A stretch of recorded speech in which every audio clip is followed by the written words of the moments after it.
皆さん明けましておめでとうございます。今年もこのチャンネルをよろしくお願いします。お年玉ください。というわけで皆さんこんにちは。今回はスピットファイアマーク5を作ります。メーカーは長谷川で、スケールは32分の1です。定価は1200円だったようですが、かなり昔に絶版となっており、現在定価で手に入れるのは難しいでしょう。ちなみに僕はヤフオクで1800円で買いました。きっと内容はこんな感じ。32分の1にしては少ないパーツ数ですね。わざわざ古いキットを買ったのは、若干のプレミアを含めても安かったのと、少ないパーツ数で完成させやすいからです。デカールが使えるかどうかは際どいところですが、なんと接着剤も入っていました。まあガッチガチなのでいりませんが。それでは早速組んでいきましょう。割と細かいパーツで再現度が高いですね。この古いシリーズの中では屈指の出来です。まずはコックピットから作りましょう。床下のものまで再現されていますね。しかも細かいだけでなくのりしろが大きくて組みやすいです。フットバーも取り付けましょう。こちらもシャキッと再現されていますね。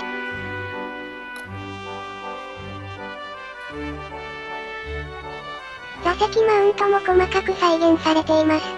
ここも組みやすいので組み立てが楽しいですね。いやー、かなり古いキットだと思いますが、なかなか精密にできてますね。座席周りができました。この左の板は防弾板です。座席の後ろに取り付ける指示だったんですが、付け忘れてしまいました。まあバレないやろ。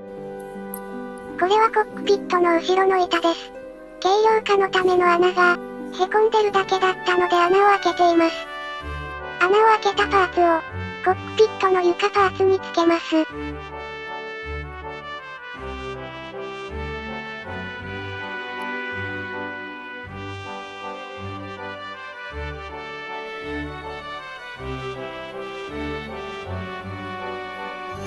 座席を取り付けます。次は操縦桿です。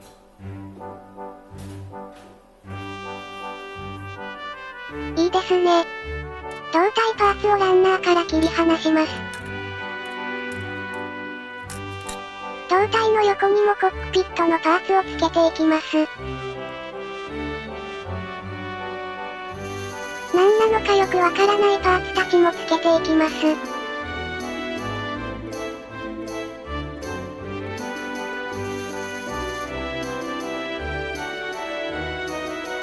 右側が出来上がりました。左側の胴体にも付けましょう。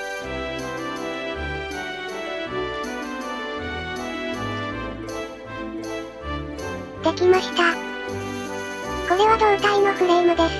これも肉抜き穴がへこんでるだけなので、穴を開けます。どうでしょうか。穴開いてた方がいいですよね。胴体に取り付けましょう。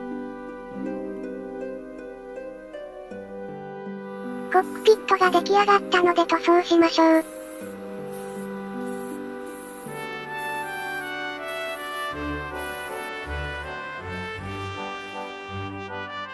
次はケーキ板です。まずアクリルかラッカーの白で塗ります。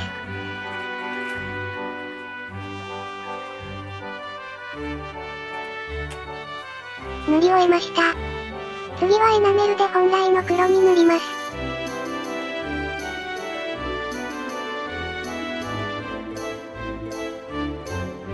エナメルの黒が乾いたら、このエナメル溶剤を使います。溶剤を染み込ませた綿棒でケーキ板をこすると、こんな感じで下に塗った白が出てきます。なんだこれ楽しい。これは白と黒の塗料の種類が違うので、上に塗った塗料だけ溶ける溶剤を使えば、こんな感じになります。この作業すげー楽しいです。できました。本物と比べるとかなりオーバーな感じですが、ちらっとしか見えないので分かりやすさ重視です。クリアを吹いて塗膜を保護します。塗装の準備をしましょう。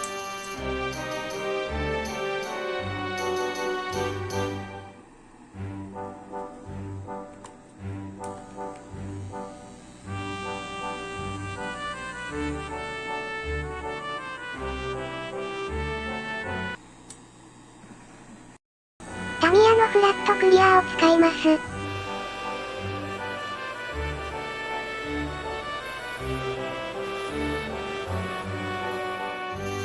マッキーペンでケーキを塗ります。この辺は本物を参考に塗りましょう。いい感じですよね。かっこよくなったと思います。胴体の壁も塗り分けました。軽くドライブラシしてみました。いい感じですが、ほとんど見えなくなるんでしょう。数週間かけて作ったパイロットを乗せます。シートベルトを本物と同じようにします。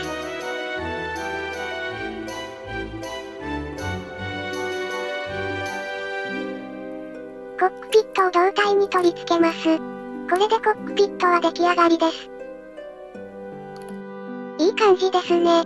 今回もプロペラを回したいので、まだ胴体は貼り合わせないでおきます。タミヤのミニモーターを買いました。大きさはこれくらいです。食べれそうですね。プロペラのパーツを切り出し、組み立てて合体します。この時プロペラは軸出ししておきます。軸がブレていると、ダサい上に振動の原因になります。電極の端っこを折り曲げ、溝に電極と導線を逃がして、電池ボックスと合体。電池を入れてみましょう。回りましたね。いって。皆さんも気をつけましょう。胴体の先っちょに穴を開けます。いらないとこを削り、機種にスペースを確保します。胴体への工作が終わったので、胴体を貼り合わせましょう。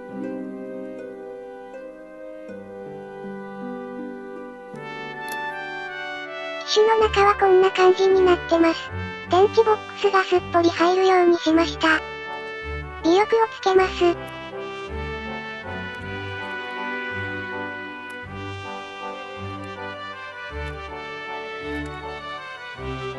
水平尾翼は左右を間違えるとはまらないようになってますね。気が利いてます。こちらは主翼パーツです。このキットでは照明灯が再現されているようです。左右のこの部分ですね。線に沿って切って、開かせます。後でここに透明パーツのライトを取り付けるようです。これはラジエーターのパーツ。少しディテールアップしましょう。配管を追加してみました。取り付けてみましょう。おー、なかなかいいですね。まあよっぽど覗き込まないと見えませんが。これはハリボテオイルクーラーです。こんな感じで2枚貼り付けて、オイルクーラーがそれっぽくなりました。主翼を貼り合わせました。胴体と合体しましょう。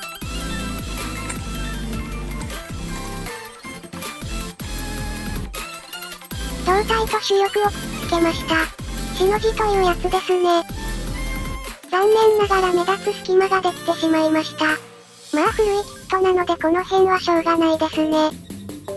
おとなしくパテで埋めましょう。やすって平滑にし、カッターで凸モールドを復活させました。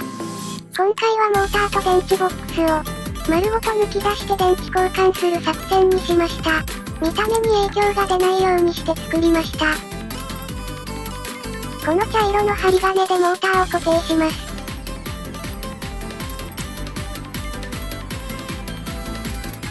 どうでしょうか？リアルな感じにできたかと思います。足もつけましょう。翼端のパーツをつけます。箱絵のように短い翼端にもできるようです。毎度のごとくタイヤの接地面を削りました。大きいスケールだと骨が折れますね。足に取り付けました。いい感じです。機体は組み立て終わったので、塗装の準備をしましょう。キャノピーをマスキングします。できました。それではいよいよ塗装していきましょう。使うのはこれ。ちょっといいやつです。学校のエアブラシで塗りましょう。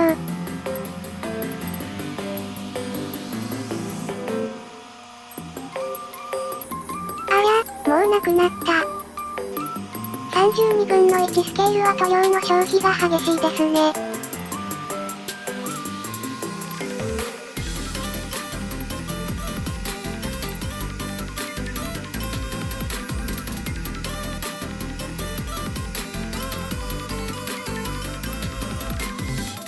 塗り終えました。下塗りみたいにベタ塗りするだけならスプレーがいいかもですね。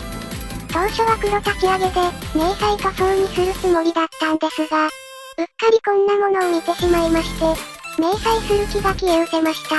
なので夜間戦闘機仕様にします。デカールを貼りましょう。このデカール、めちゃ古いのに全く黄ばんでいませんね。これは使える気がします。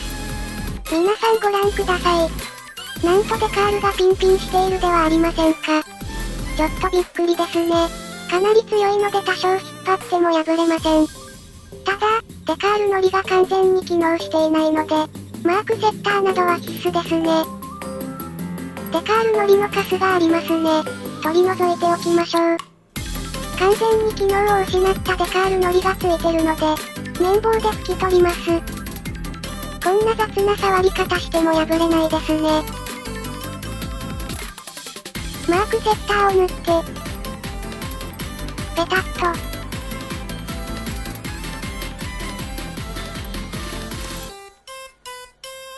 うわ、デカールのりが。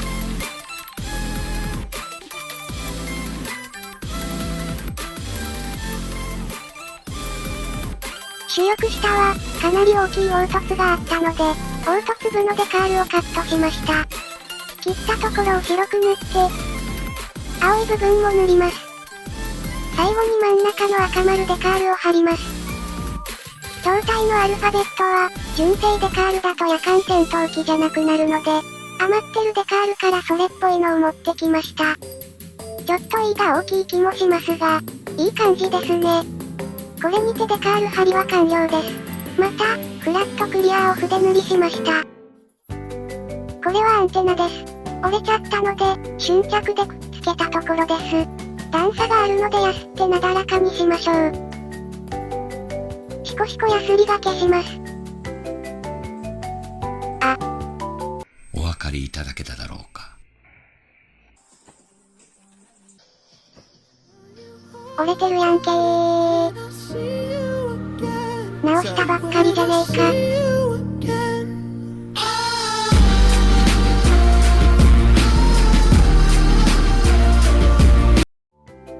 というわけでアンテナを自作します。もう折れないようにしたいと思いまして、結束バンドを使うことにしました。この先っちょの部分をアンテナにします。ヤスリやユーターで削り出しました。割といい感じにできたかと思います。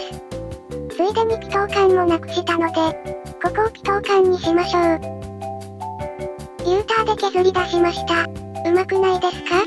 彫刻家になれそうです。取り付けました。いい感じですね。さて、アンテナも取り付けました。ご覧の通り、力をかけても折れません。プラスチックなら絶対に壊れるであろう。うっかりチョップにも耐えます。ね、すごいでしょう。我ながら結束バンドとはよく考えたものだ。あとは細かい仕上げをしていきましょう。キャノピーマスキングを剥がします。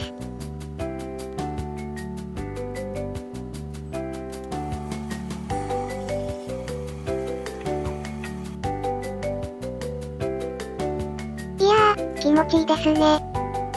前のキャノピーにミラーをつけました。ミラーフィニッシュを貼って、鏡っぽくしてます。取り付けました。コンパウンドで磨いたのでピカピカです。足にブレーキパイプを追加し、オレオブにミラーフィニッシュを貼りました。排気管や機重周りなど、細かい塗り分けをします。また翼担当は、こんな感じで削り取って穴を開け、金色に塗ってボンドを盛ります。乾くとこんな感じ。いい感じですね。あとは色を塗るだけ。左が赤で、右が青です。微糖もボンドで作りました。こっちは透明のままです。タイヤに印をつけます。本物についてたので再現しました。全体的にふんわりウェザリングしました。かっこいいです。というわけで完成です。電池をはめて、機体に差し込みます。